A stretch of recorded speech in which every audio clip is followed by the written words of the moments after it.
বিয়ে বাড়িতে ঢুকেই আমরা হাসাহাসি শুরু করে দিয়েছি। কারণটা কি বলতো? বিয়ে বাড়ির ডেকোরেশন, আমার ড্রেস এবং আমার ট্রলি সমস্ত একই কালারের। তো চলো ভিতরে যাওয়া যাক। আর কি কি সেম আছে সেটাও দেখা যাক। লাল কালার আমার ভীষণ প্রিয়। তো এভাবে যে ম্যাচিং হয়ে যাবে পুরো বিয়ের প্যান্ডেল আমি ভাবতে পারিনি। আমার লোকেশন ছিল তারাপীঠ লোকনাথ রিসর্ট। আমার বাড়ি থেকে ১০ মিনিট। আর ভিতরে এসে দেখি পুরো বিয়ে বাড়ি রেড। আমি তো অবাক। আর এত সুন্দর ডেকোরেশন হচ্ছিল, তখনও পুরো কমপ্লিট হয়নি। এতেই কিন্তু খুব সুন্দর লাগছিল। আর আমরা ভিতরে ঢুকতে না ঢুকতেই কিন্তু আমাদের রিসেপশন রাইট এসে উপস্থিত।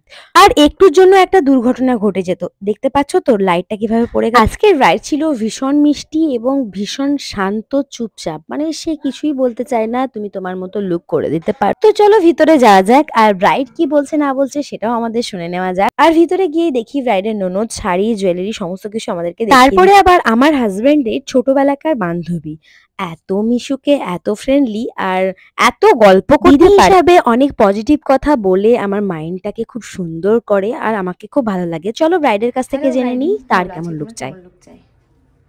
ভালো শাড়ি পরানো ঠিক আছে তো? হ্যাঁ, খুব সুন্দর হয়েছে। দারুণ। তো কেমন লুক চাইছো বলো? যেরকম তোমার ভালো লাগবে সাজিয়ে দাও। যেরকম ভালো লাগবে। আচ্ছা তাহলে চলো দেখা যাক।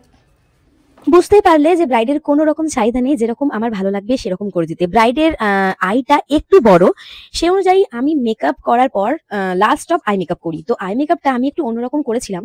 তারপরে লাস্টে দেখে মনে হলো যে এই আই মেকআপটা যাচ্ছে না। তো আমি ব্রাইডকে জিজ্ঞেস করলাম যে দেখো ভালো লাগছে কিনা। ব্রাইড কিন্তু বলেছিল ভালো লাগছে, কিন্তু আমার মনে হয়েছিল কোথাও যে ওকে মানাচ্ছে না। তাই যখন আমি বললাম যে আমার ভালো লাগছে না বলে আমি রিমুভ করলাম, তখন ও একটু অবাক গেল যে এইরকম সচরাচর কেউ করে না দিদি।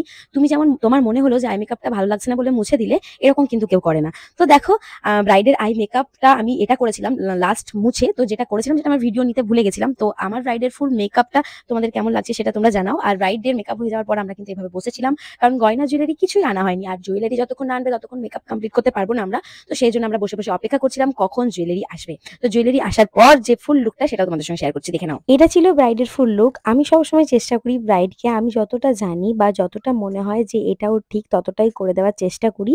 আর হ্যাঁ, কিছু কিছু ব্রাইড আছে যারা নিজের চাহিদা মতোও করে নেয়। যেমন কিছু কিছু ব্রাইড আছে যারা হেয়ার স্টাইলটা করে নেয়, কিন্তু আমার খারাপ লাগলেও কিছু করার নেই। তার পছন্দ অনুযায়ী আমার করা উচিত বা আমি সেটাই করি। ব্রাইডকে জিজ্ঞেস করেছিলাম তার কেমন লাগলো। তার ফুল লুক কিন্তু ভালো লেগেছিল এবং তার ফ্যামিলির লোকেরও খুব ভালো লেগেছিল, তার ননদের বাড়ির সবার। আর সে ভিডিও ক্লিপ আমার কাছে নেই।